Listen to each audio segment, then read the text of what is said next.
दोस्तों इस क्लास में आपको डिक्टेशन दूंगा एक और चैलेंजिंग मैटर की।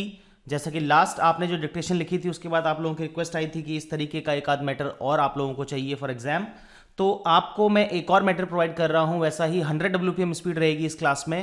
B ready for it. 5 seconds to go.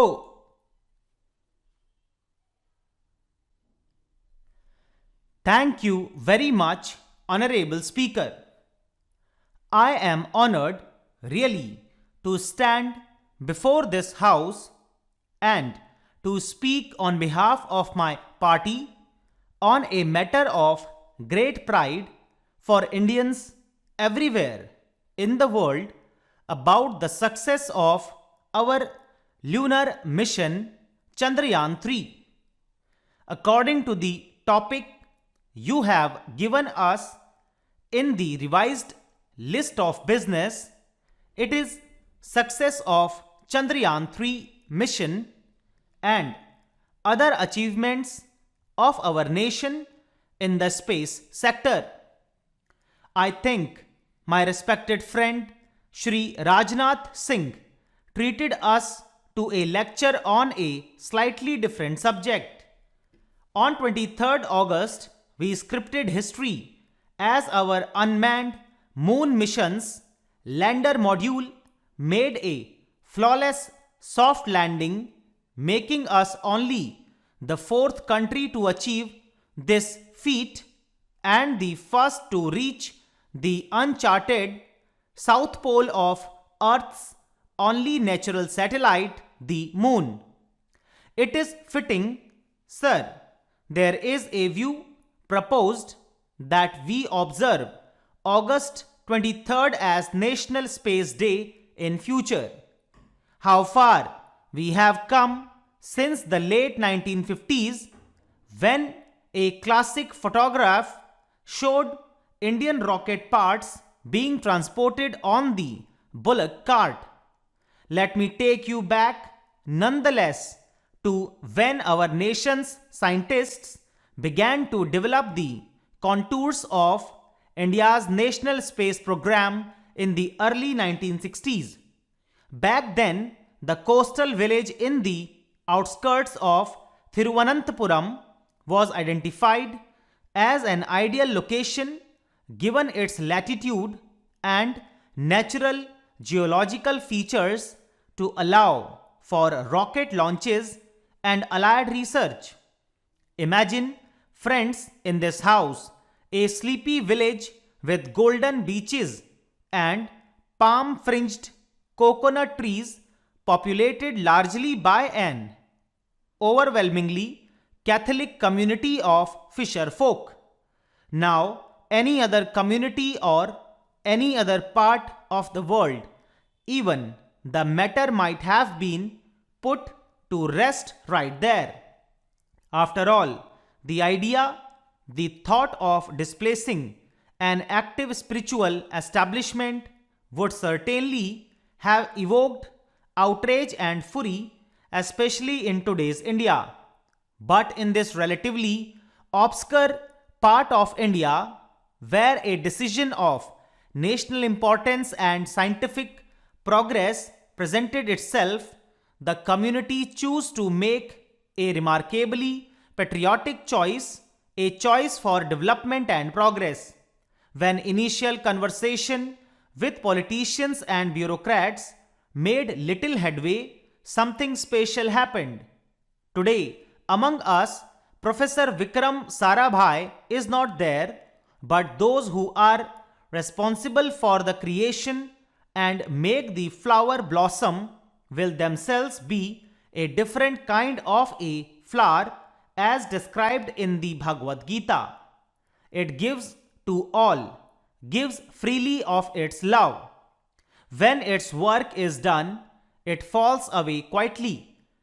Try to be like the flower, unassuming despite all its qualities. Our visionary first Prime Minister Jawaharlal Nehru then created the Indian National Committee for Space Research, marking our country's official entry into space exploration. This committee was set up on the recommendation of the Scientific Advisory Committee to the Cabinet for the promotion and exploration of space and its utilization for peaceful purposes. There was a tragic setback, as I mentioned, when Dr. Sarabhai died suddenly of a heart attack at the age of just 52. Dr. Satish Dhawan, the head of the Indian Institute of Science in Bangalore, was invited by the then Prime Minister Indira Gandhi to lead the organization because she knew that the vision and legacy of Vikram Sarabhai could only be fulfilled by someone like him. He accepted the invitation, though on a condition that the headquarters be shifted to Bangalore, and guided ISRO as a leader who is still admired by many. In 1979, our first satellite launch vehicle failed, and Mr. Dhawan, an exemplary leader, took responsibility for it. The very next year, they did succeed. Every setback became a stepping stone to greater success. We Indians are proud of our space program for good reason.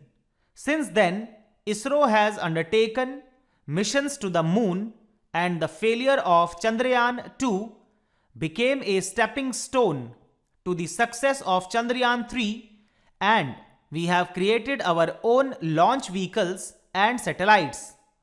Moreover, of course, as the speaker has said, India has launched the Solar Observatory this month and aims to put 2 or 3 people into low Earth orbit by the end of this year to emulate the legendary Rakesh Sharma, who orbited the planet on a Soviet spacecraft in 1984.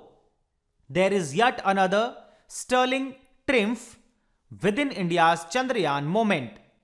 It has become a good occasion to recognize the alumni of unsung engineering colleges everywhere in India.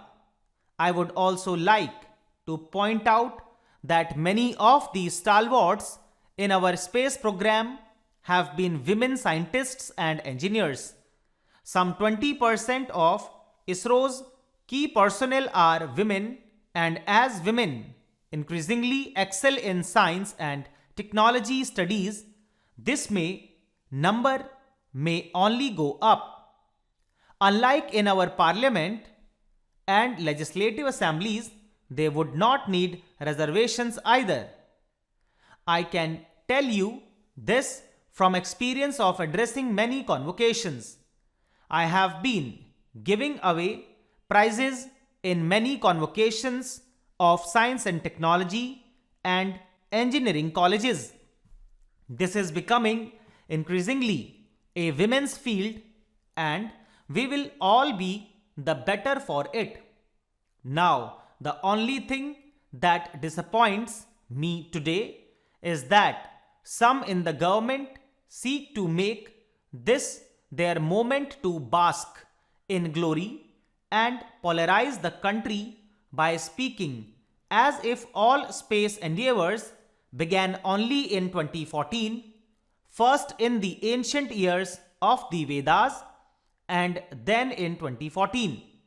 That is what we hear.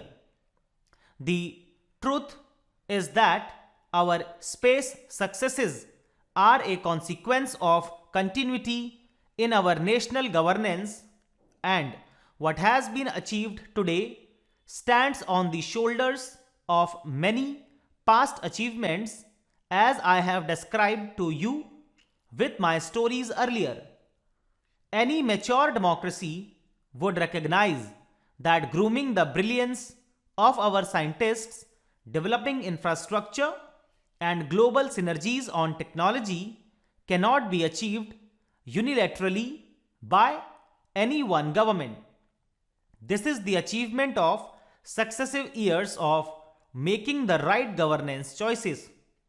By showcasing its technological prowess, India's space program reminds the world not only of our innovative capabilities but also of our capacity to help shape solutions to global challenges in other areas from cyberspace regulation to peacekeeping. Stop.